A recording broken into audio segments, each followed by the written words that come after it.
Essa é uma questão comum, né? E por a gente ser uma especialidade nova, a gente tem que ir, né, explicando, empoderando, mas de fato, como você disse, Flávia, uma especialidade ela não vai excluir a outra. É só que são alguns ajustes finos e algumas visões que o geriatra pode ter e que é de suma importância para o acompanhamento em algumas situações. Então, é possível acompanhar junto, é possível também, quando há muitas especialidades, tentar reduzir o número desses especialistas para facilitar os cuidados, para diminuir a sobrecarga de quem acompanha, de quem tem que levar nas consultas, porque gera desgaste tanto para o paciente quanto para os familiares. Então, se o geriatra puder avaliar o que é essencial também, fica mais fácil, e essa é uma das nossas funções.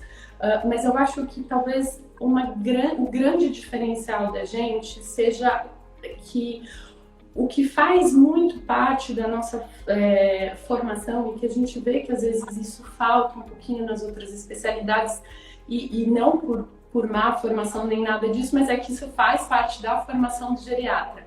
É ter um foco, uma individualização no tratamento e na proporcionalidade de alguns tratamentos em idosos com grandes limitações funcionais. O que eu quero dizer com isso, né? Como é que a gente vai cuidar de um idoso que é muito dependente? Qual que é a visão, por exemplo, de um endócrino diante disso, né? Pensando na área da endocrinologia. Dá um exemplo que fica mais fácil.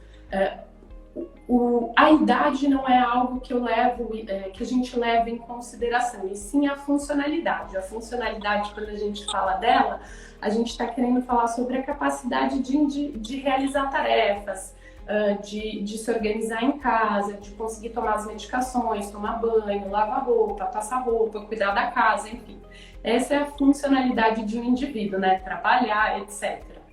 Quando um idoso ele tem muita limitação, ele é muito dependente, o segmento e o foco, por exemplo, no tratamento de um diabetes, a gente vai ter uma meta de tratamento completamente diferente de um idoso que é funcional, que é ativo e que trabalha.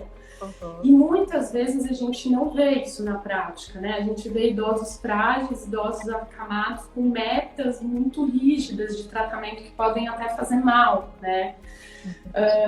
Já pensando, por exemplo, em outras especialidades e usando o mesmo raciocínio, serve a mesma coisa para a solicitação de exames, né? Sempre que a gente vai pedir um exame, a gente tem que pensar muito bem o que é que a gente vai fazer com o resultado daquele exame, porque fazer um diagnóstico brilhante é muito legal, mas resolver depois o problema é outra história. Então a gente tem que pensar se faz sentido pedir alguns exames em certas circunstâncias, né? E principalmente quando a gente tem um idoso que ele é frágil, que ele é dependente, mas ele tem uma cognição boa, né? E não tem nenhum quadro de memória, conversar com esse paciente, tentar discutir com ele o que ele acha melhor, né?